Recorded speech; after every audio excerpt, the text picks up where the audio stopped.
Bueno, entonces, decíamos que existen mecanismos, perdón, existen distintos tipos de poblaciones celulares. Eso por un lado. Ahora la pregunta siguiente es, ¿por qué las células de un tipo de tejido determinado o en un momento determinado pueden decidir hacer división celular o no? División celular, por supuesto, seguida de maduración y diferenciación.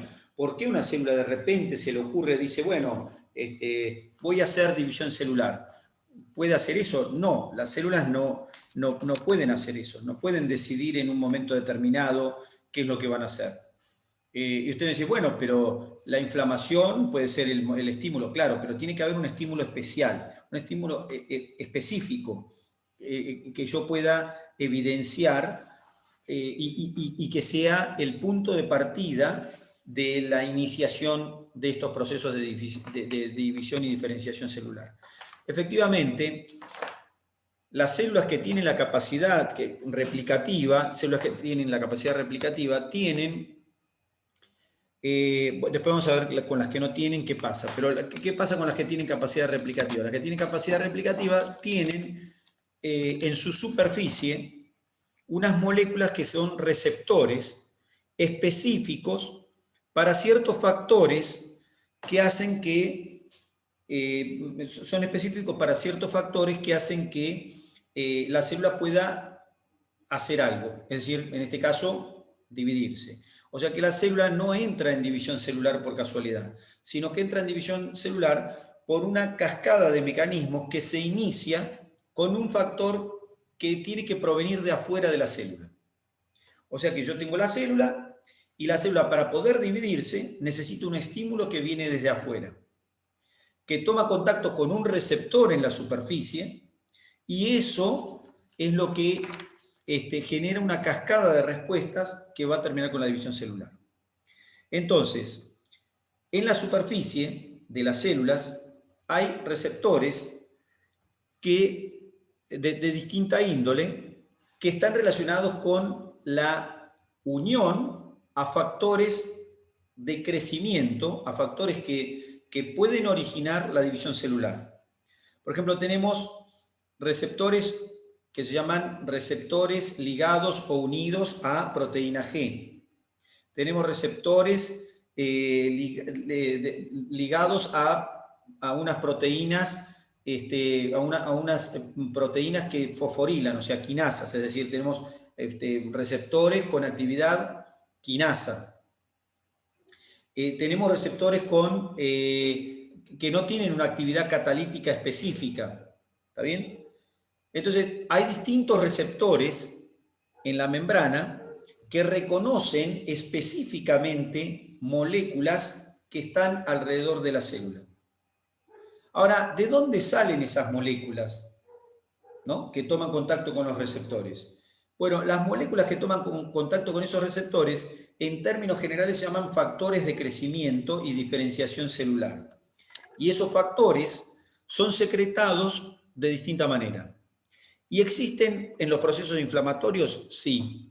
Pero existen, además de en los procesos inflamatorios, existen normalmente también. Si no hubiera factores de crecimiento y diferenciación celular, seríamos un huevo. Un huevo, no un huevo de huevo, un huevo cigoto. Es decir, seríamos una sola célula. El motivo por el cual no somos una sola célula es porque hubo factores de crecimiento y diferenciación que fueron estimulando la célula desde afuera. Pero ¿y cómo? ¿Y cuando había una sola célula, cómo era desde afuera la cosa? Bueno, resulta que los factores de crecimiento y diferenciación celular pueden tener tres orígenes. Pueden tener tres orígenes. ¿Qué orígenes pueden tener? Pueden tener origen endocrino, pueden tener origen parácrino y pueden tener origen autócrino. ¿Qué significa esto? Que los factores de crecimiento pueden provenir de la circulación de células que están a distancia, que los factores pueden provenir de una célula que está al lado, en el mismo tejido, un factor parácrino, una secreción parácrina, o la misma célula puede fabricar el factor de crecimiento y diferenciación celular. O sea que ya el huevo cigoto puede fabricar él mismo, esa misma célula, o ella misma, puede fabricar una sustancia que sale de la célula y toma contacto con un receptor y la estimula a dividirse. Y las dos hijas hacen lo mismo, con la diferencia que a medida que vamos teniendo hijas nuevas, las hijas nuevas no solo fabrican factores de crecimiento, de división celular o de proliferación celular, sino que además fabrican factores de diferenciación y factores de crecimiento. Entonces, la célula 1, que fue la célula huevo, dio origen a células que se llaman células de la mórula. Entonces, la célula 1, la célula huevo, dio origen a células hijas a partir de haber fabricado factores de crecimiento que actuaron sobre ella misma y la dividieron. Al dividirse, las células hijas se llaman células de la mórula, se dividieron en dos y estas hicieron lo mismo y aparecieron 4. Y las 4 se dividieron y formaron 8 y las 8 formaron 16. Cuando se formaron 16, las células, esa camada de las 16 células ya no solo fabricó factores de crecimiento para dividir, sino que empezó a fabricar factores de crecimiento y diferenciación. De modo tal que a partir de la célula número 16 en adelante, las células hijas ya no fueron iguales todas. ¿Y por qué no fueron iguales? Porque aparecieron factores de diferenciación celular, que liberadas por ellas mismas, actuaron sobre ellas mismas o sobre las células vecinas, y entonces las obligaron a que las células hijas ya no sean células de la mórula. Y las células nuevas se empezaron a diferenciar en células del blastocisto, en 2 bloques. Eso es simplemente para entender que las células no hacen lo que quieren, sino que las células responden a factores fabricados por ellas mismas o por células vecinas. En este caso, incluso a células a distancia, en el caso endocrino, pero hasta ahí no. Entonces quiere decir que las células responden a factores que se liberan en el medio, que están en el medio y toman contacto con receptores de estos que tienen actividad quinasa o que no tienen actividad catalítica o que están ligados a proteínas G, no importa, son receptores con una actividad determinada, pero esos receptores tienen la capacidad de unirse a una molécula que está alrededor de ellos y hacen que la célula inicie una respuesta nueva. Así es como funcionó todo, o funcionan todas nuestras células desde el día 1. Desde el día 1 funcionan hasta el día actual, con sus propias células. Ha funcionado así. Es decir, la célula no se divide porque sí, sino que tiene receptores en su superficie para factores de crecimiento y diferenciación celular. ¿De acuerdo? Ese es el porqué de la división. ¿Y de dónde salen los factores? O de esa misma célula o de células adyacentes. Para el caso de la reparación, aparecen de los 3 casos. Aparecen factores que vienen endócrinos, es decir, factores que vienen por la sangre o están en la sangre permanentemente y pasan y estimulan al tejido.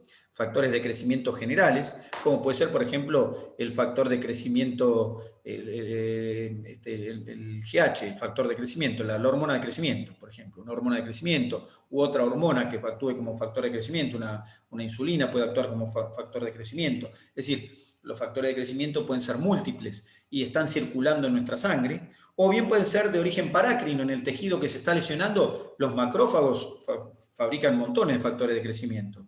Las células endoteliales también fabrican un montón de factores de crecimiento. Es decir, los factores de crecimiento provienen de distintas células, sean células locales o células que están a distancia y están fabricando los factores permanentemente o los fabrican en mayor medida cuando hay una lesión. Pero además, las propias células, en la medida que se van diferenciando y se van dividiendo, son capaces de fabricar factores propios para autodiferenciarse. De modo tal que estos factores no aparecen de la nada. Ahora vamos a nombrar algunos de esos factores de crecimiento y su origen en todo caso, pero sí sabemos que esos factores actúan sobre células que están en un tejido en división, ya sea porque la división es algo embriológico que está pasando durante la embriología, o ya sea porque se está reparando un tejido y hay que reponer células, y hay que poner células nuevas de un tejido específico. Sea cual fuera la circunstancia, estos factores son los que estimularían la división celular. Pero unirse a receptores no es el final del proceso. Es decir, que los factores de crecimiento, sea de donde vengan, actúan con un receptor y ese receptor genera dentro de la célula una cascada de eventos. ¿Está bien? Se llaman vías. ¿Está bien? Hay distintas vías dentro de la célula. Por ejemplo, una vía que estimula se llama vía del AMP cíclico. Entonces, ¿qué se hace? Se fabrica a partir de ATP, se fabrica AMP cíclico y el AMP cíclico es capaz de modificar enzimas y entonces eso va a traer una respuesta.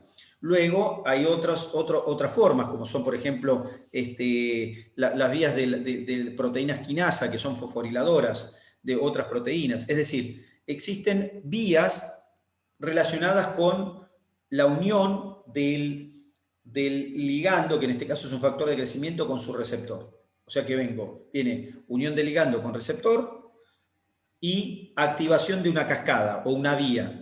Una vía de proteína quinasa, una vía de AMP cíclico, una vía de fosfoinositol, una vía de inositol lipídica se llaman.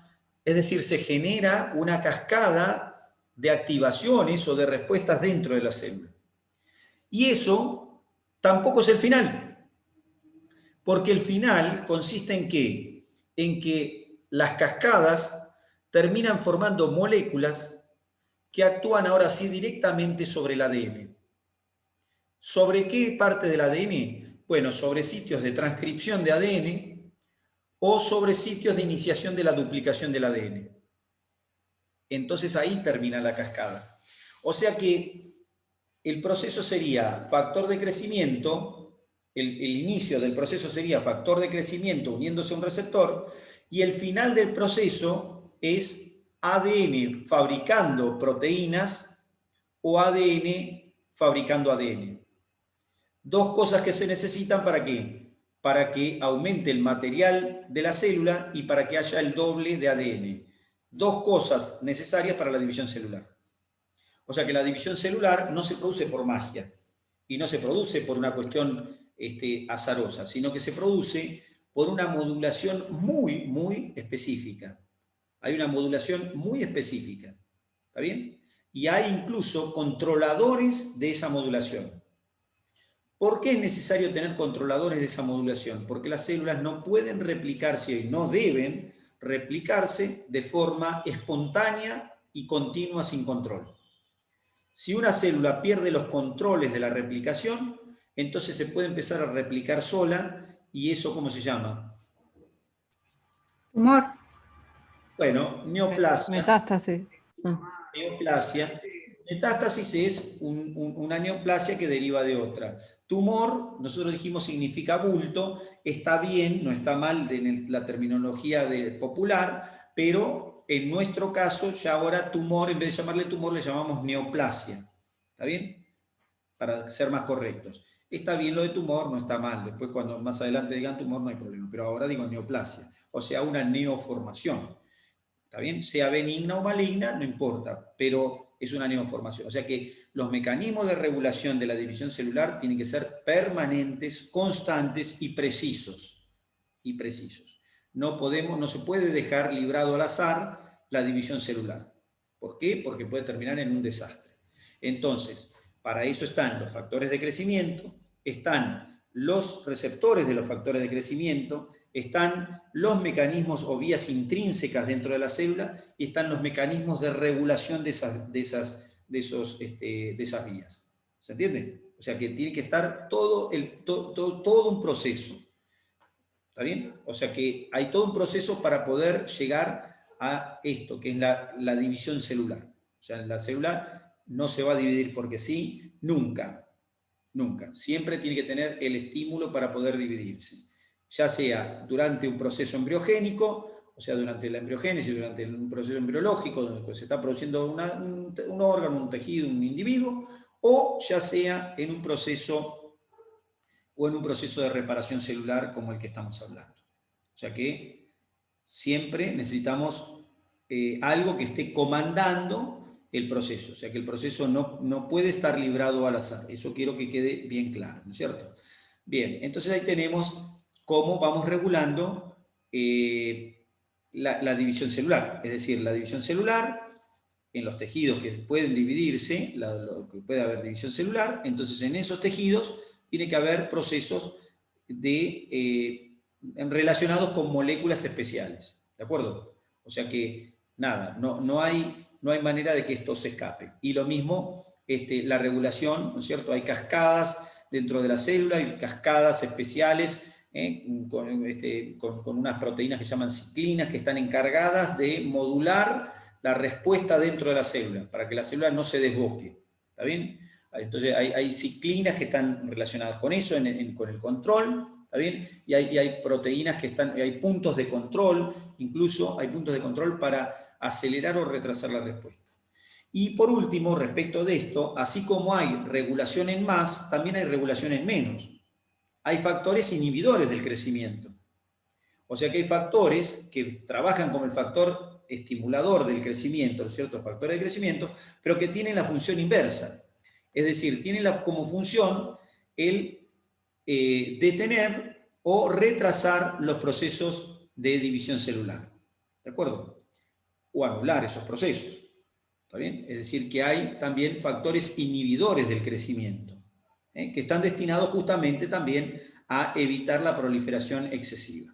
O sea que ahí tengo el tema de las células que pueden dividirse y por qué se pueden dividir.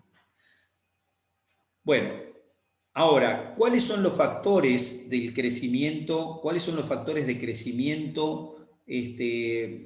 ¿O qué es un factor de crecimiento? Vamos a plantearnos, ¿qué es un factor de crecimiento? Porque hasta ahora dijimos, bueno, quien comanda la actividad de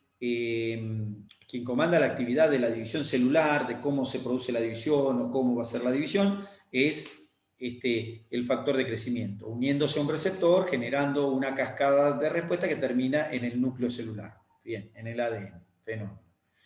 Ahora, ¿qué es un factor de crecimiento? ¿Cómo se define un factor de crecimiento? Bueno, los factores de crecimiento son moléculas de diferente estirpe, de diferente origen.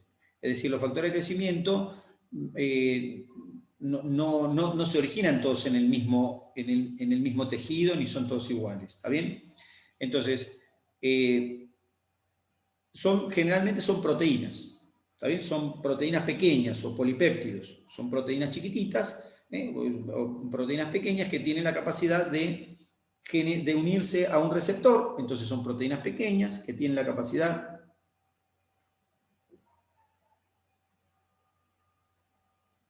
de unirse a un receptor de forma específica, o sea que no se unen a cualquier receptor, se unen a su receptor, se unen de forma específica y son capaces de generar, como decíamos, una respuesta generalmente en cascada en la célula. ¿Está bien? O sea que son sustancias que estimularían entonces la división celular. Pueden estimular también el crecimiento de la célula, no necesariamente son solo la proliferación. Yo dije la proliferación porque hice hincapié en la proliferación, pero también el crecimiento de la célula. Es decir, que la célula, una vez que se duplicó, también estos factores pueden estimular a la célula a que justamente crezca, madure y se diferencie bien. ¿Está bien? Existen cada vez más factores de crecimiento, es decir, hay muchos factores de crecimiento. Generalmente ustedes lo van a ver con los factores de crecimiento con las siglas GF, de Growth, la G y F de factor. ¿Está bien? Es decir, que ustedes van a ver, no solo en los libros, en cualquier lado, que ustedes vean, no sé, EGF, factor de crecimiento epitelial. ¿Está bien? O sea que la sigla GF hace referencia a factor de crecimiento. ¿Está bien? De hecho, el factor de crecimiento epitelial es el primero que se describió. Un factor de crecimiento relacionado con el epitelio. Se veía que si uno agregaba el factor de crecimiento en un tejido epitelial, el epitelio, las células epiteliales tenían tendencia a la replicación. Es decir, que así es como se empezó a aprender sobre estos factores, de los cuales se sospechaba, por supuesto, su existencia, pero que empezaron a tomar forma el pensar en esa existencia a partir del empezar a descubrirlos. Y se descubrió el primero, el factor de crecimiento epidérmico, que casualmente estimula células epiteliales. ¿Qué quiere decir esto? Quiere decir que, por ejemplo, para que un vaso prolifere, proliferar, ¿qué significará? Proliferar vasos. ¿Qué significará proliferar vasos? Aumentar la cantidad. Aumentar la cantidad. Y para aumentar la cantidad de vasos, ¿qué voy a necesitar?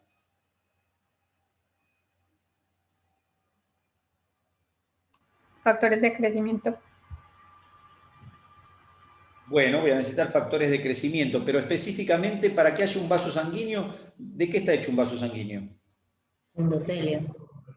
Bueno, endotelio, ¿qué más? Músculo liso. Músculo liso y tejido conectivo, ¿no es cierto? Una adventicia. Bueno, desde el punto de vista de endotelio, músculo liso y tejido conectivo, por supuesto que todo va a tener un extracelular. Pero además del extracelular, ¿qué voy a necesitar? La célula propiamente dicha. ¿No es cierto? Necesito la célula. Si no tengo célula endotelial, no tengo célula muscular lisa, por más que tenga el extracelular de ese material, no puedo formar ningún vaso. O sea que para formar un vaso sanguíneo, evidentemente voy a necesitar estas células. Estas células no salen de la nada, tienen que salir de otra célula igual. No pueden salir del aire, tienen que salir de otra célula. Por lo tanto, tiene que haber una célula previa que se dividió y formó dos. Y ahí están nuestros amigos los factores de crecimiento.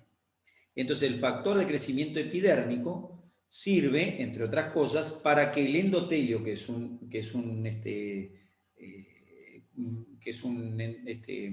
endotelio, que es un tejido epitelial, el endotelio, que es un tejido epitelial, replique. Necesito factor de crecimiento endotelial para que el endotelio replique. Si el vaso sanguíneo va a estar hecho solo de endotelio, con eso me alcanza. Pero si no, también voy a necesitar que replique ¿quién? Que replique el músculo liso. Bueno, dentro de los vasos sanguíneos, el factor de crecimiento epitelial sirve para que replique el endotelio. ¿Está bien? O sea que ahí me está diciendo que cuando yo diga replicación del endotelio o diga proliferación vascular, en mi cabeza automáticamente, como si fuera algo automático, ya se sabe que tiene que haber algún factor de crecimiento. Porque y especialmente el factor de crecimiento epidérmico, porque si no hubiera habido factor de crecimiento epidérmico, jamás hubiera crecido el endotelio. ¿Está bien? Luego tengo otros factores de crecimiento, como el factor de crecimiento derivado de plaquetas, que también, por los factores de crecimiento, una cosa que quiero aclarar, pueden ser redundantes. ¿Qué quiere decir? Que un mismo factor de crecimiento puede tener actividad sobre diversas células y a su vez diversas células pueden tener diversos factores de crecimiento que las estimulan a hacer cosas parecidas. ¿Está bien? O sea que, por ejemplo, las células musculares lisas de los vasos sanguíneos pueden ser estimuladas por el factor de crecimiento derivado de plaquetas. ¿Está bien?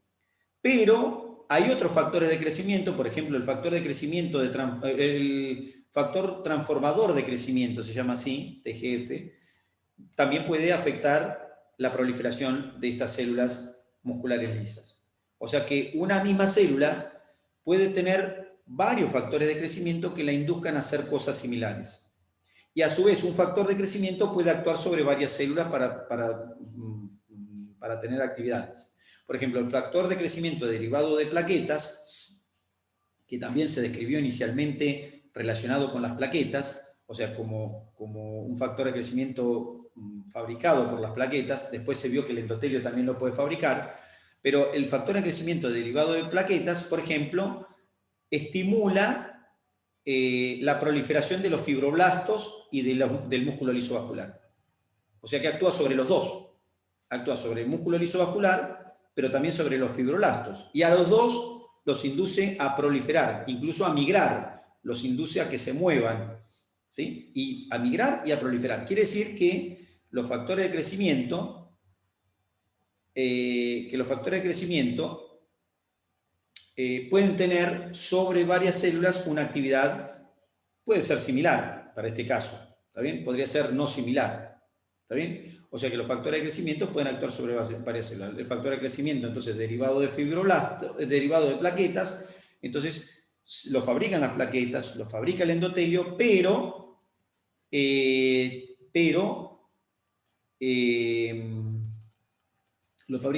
tiene actividades sobre diversas células, ¿no es cierto? Factor de crecimiento derivado de plaquetas.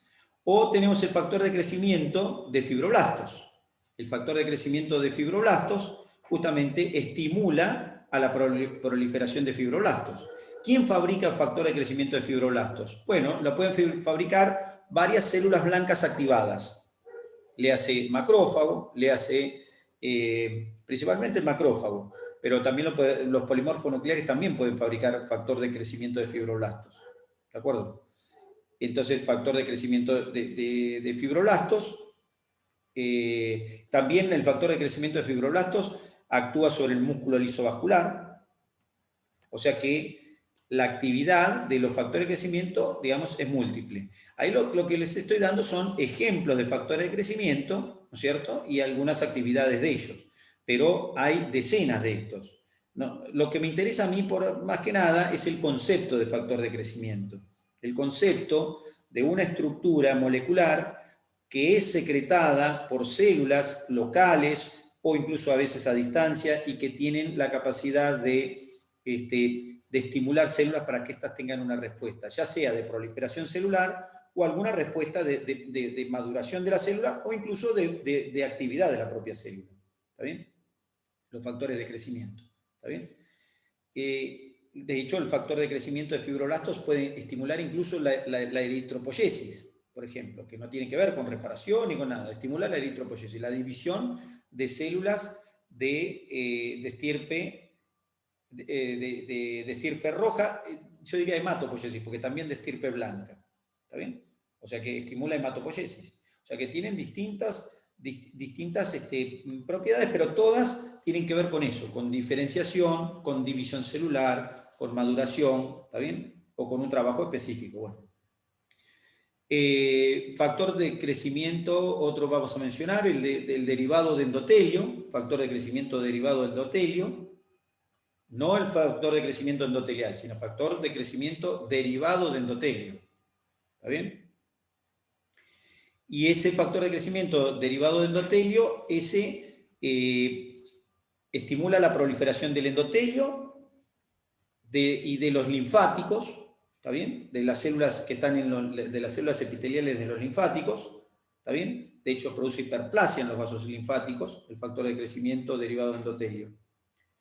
Estimula, por ende, la angiogénesis, ¿está bien? Por estimular a los vasos, el endotelio estimula la angiogénesis.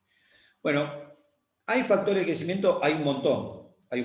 Factor de crecimiento. Bueno, de hecho, existen factores de crecimiento de colonias, que hay un montón de factores de crecimiento de colonias, ¿en dónde? En la médula ósea. Factor de crecimiento de monocitos, factor de crecimiento de colonias de monocitos, de factor de crecimiento de macrófagos, de monocitos, factor de crecimiento de neutrófilos, o sea, factores de crecimiento de distinta índole, ¿de acuerdo?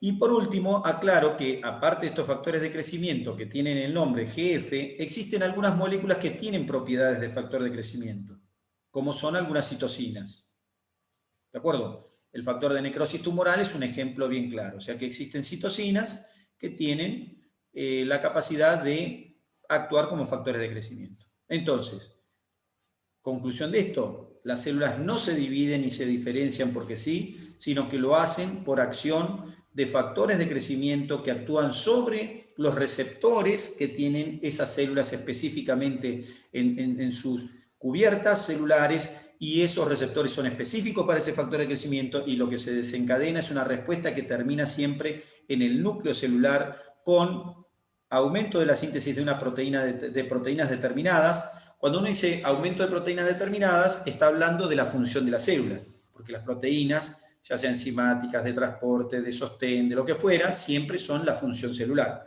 Entonces, si una célula está aumentando la producción de proteínas, entonces está aumentando su función específica. Por otro lado, además de estimular la función, la síntesis proteica, los factores de crecimiento pueden estimular la replicación de ADN, que es lo que se necesita para iniciar una duplicación. O sea que factores de crecimiento son importantísimos para el crecimiento celular. Y fíjense qué curioso que hoy en día nosotros tenemos, ¿escucharon las células madre? ¿Qué son las células madre?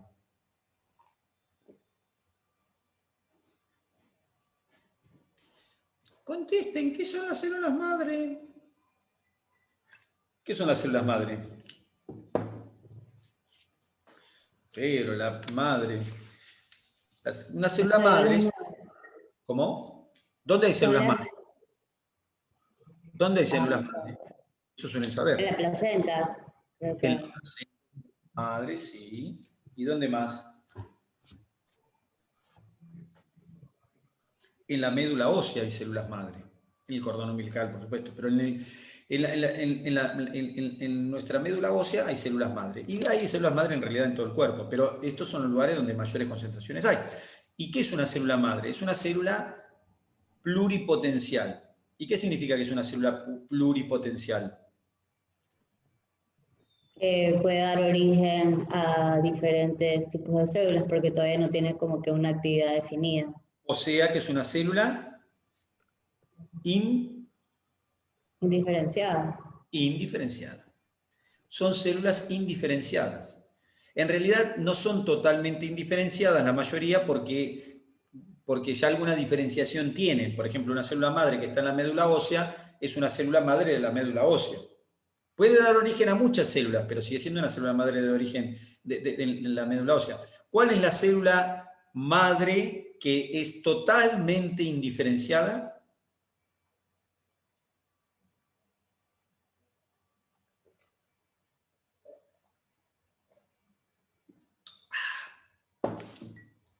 No es la hematopoyética. No, esa ya tiene cierta diferenciación. La que es totalmente indiferenciada es el huevo cigoto. ¿Se entienden? El huevo, la primera célula, es totalmente indiferenciada. Como esa da origen a todas las demás. ¿Se entiende? Y esa no se puede formar de otra célula que no sea esa. Sí, se forma con el huevo, con el espermatozoide del óvulo, pero no hay otra forma de formarla que no sea con esa misma. En cambio, todas las demás ya tienen un pequeño grado de diferenciación. De hecho, cuando esa se divide y forma dos células de la mórula, ya las dos células de la mórula no son iguales que la madre. Por lo tanto, ya tienen una diferenciación, porque se llaman células de la mórula, o sea que ya no son la misma célula. Y después de las 16 de la mórula, las siguientes, que pueden ser el macizo del blastocisto, macizo interno y externo, esas ya no son ni como las de la mórula ni como las otras, o sea que ya sufrieron dos diferenciaciones. Y las del blastocisto se dividen después, las del macizo interno, por ejemplo, se dividen en tres etapas, primero en dos capas, ¿está bien? Y después en tres. Las de las dos capas del blastocisto, del macizo del blastocisto, esas de las dos capas ya sufrieron 4 diferenciaciones. ¿Se entiende? Y así, van a sufrir cada vez más diferenciaciones. Las de que llegaron a la médula ósea, las que tenemos en la médula ósea, tuvieron que haber tenido varias diferenciaciones. No sé el número, pero tuvieron que haber tenido diferenciaciones porque si no serían el huevo cigoto. Pero no lo son. Ahora, lo que sí tiene la capacidad es de transformarse en otras células diferentes. ¿Está bien? Es decir, que tiene la capacidad de transformarse en otras células. Y no sé qué... sí, ya me acuerdo lo que iba a decir. Y lo que iba a decir con esto es esto. Es que... Espera un poquitito que quiero ver acá. Lo que iba a decir es esto. Hoy en día se sacan células madre de la médula ósea o se buscan en la placenta o se buscan en algún lado, se sacan células madre. ¿Y qué se está investigando hacer? Se está investigando reponer células que se dañaron por algún motivo. Por ejemplo, células del páncreas. Persona X, diabetes. Células beta no están funcionando bien o no están. Es decir, cualquiera de las circunstancias hace que las células beta no estén funcionando. Entonces, ¿qué digo? Digo, bueno, ¿qué hombre? ¿Qué hago? Tengo que hacer más insulina. ¿Qué hago? Bueno, pues entonces se me ocurrió una idea. Voy a poner células beta en el páncreas. Bien, bien pensado. Bueno, poner células beta en el páncreas, nada, tiene que ser de otra persona y no tienen viabilidad. Entonces, bueno, se me pudrió la galleta. No, bueno, entonces vamos a hacer una cosa. Vamos a poner células madre en el páncreas y vamos a fabricar células beta. Bueno, eso estamos tratando de hacer. Todavía no pudimos del todo, pero sí tenemos células que se parecen a las beta. ¿Y qué hacemos para que las células se parezcan a las beta, a las madre? ¿Qué tenemos que hacer para que las células madre se parezcan a las beta? Las tenemos que hacer proliferar y diferenciar. ¿Con qué? Con factores de crecimiento específicos para esa célula. ¿Y dónde conseguimos esos factores de crecimiento específicos? En el páncreas. Entonces, lo que hacemos es, por ahí primero empezar a cultivarlas con tejido pancreático y después pasárselo al tejido pancreático del individuo, para que el tejido pancreático las module, las moldee y las transforme en la célula que necesita el hígado. Eso es difícil, en eso andamos. Bueno, pero quiero decir con esto que la idea surge de esto que estamos hablando, no surgió del aire. Surgió de pensar, si yo tengo una célula que potencialmente puede ser cualquiera, bueno, la tengo que transformar en cualquiera. Todavía no tenemos el mecanismo para hacer todas las sucesivas diferenciaciones para elegir la célula que queremos, pero estamos trabajando en eso, como humanos hablo, ¿no? La humanidad está trabajando en eso, en diferenciar células indiferenciadas para obtener las células o los tejidos celulares de los que nosotros necesitamos. La idea es que el día que necesitemos neuronas y podamos tenerlas, pum, nos ponemos neuronas. El día que uno necesite células pancreáticas, se pone célula pancreática, la del hígado, la de lo que fuera. Entonces, la idea es esa. Y el principio de trabajo va por esto de hacer diferenciar las células utilizando los factores de crecimiento y diferenciación adecuados para que esto suceda. ¿De acuerdo? Bueno, entonces tengo, de los dos actores, tengo el primer actor. El primer actor eran las células que tengo que replicar de un tejido. Cuando hablo de replicar las células de un tejido, que era esto que estaba acá, matriz extracelular y células de un tejido, cuando hablo de replicar las células tisulares, estoy hablando justamente de replicar células, no solamente las células funcionales del tejido, sino replicar también las células de la matriz extracelular y las células de los vasos sanguíneos. O sea que la replicación, en el caso de las células tisulares, hace referencia a todo el tejido, porque yo tengo que reemplazar todo el tejido, no tengo que reemplazar solamente las células del tejido. O sea que si tengo un hígado, tengo que reemplazar el hígado, tengo que reemplazar el sinusoide, las células que están en el epitelio del sinusoide, tengo que reemplazar las células del tejido conectivo de ese hígado, tengo que reemplazar todas las células que corresponden a ese tejido. ¿Todos los tejidos tienen la capacidad de replicar las células? No. ¿Todos tienen la misma capacidad replicativa? No. Se replicará en la medida de las posibilidades que tenga cada tejido. ¿De acuerdo? Y eso ya viene por ahora escrito de fábrica. Viene anotado de fábrica. También en eso se está trabajando de colocar factores de crecimiento, por ejemplo, en quemaduras, en una quemadura grande, donde necesitamos reparar el tejido, utilizar factores de crecimiento para acelerar el proceso. ¿Está bien? Factores de crecimiento para que el proceso se acelere lo más posible, por ejemplo. Bueno, entonces, ¿pero qué hay que reparar en esa quemadura? Todo, hay que reparar todo, no solamente la célula de la piel, pongámosle, la célula de la piel, el tejido celular subcutáneo, el tejido conectivo intermedio, las células del tejido conectivo, las células del órgano que esté debajo, etc. O sea que tengo que reparar todo. O sea que reparación de células en un tejido dañado implica repararlas a todas, incluyendo la de los vasos sanguíneos, que por supuesto hay que repararlas porque si no los tejidos no están irrigados y si no están irrigados los tejidos nunca van a ser viables, nunca van a sobrevivir. ¿De acuerdo? Bueno, ahí corto que ahí se corta y en 7 minutitos arrancamos y hacemos una más.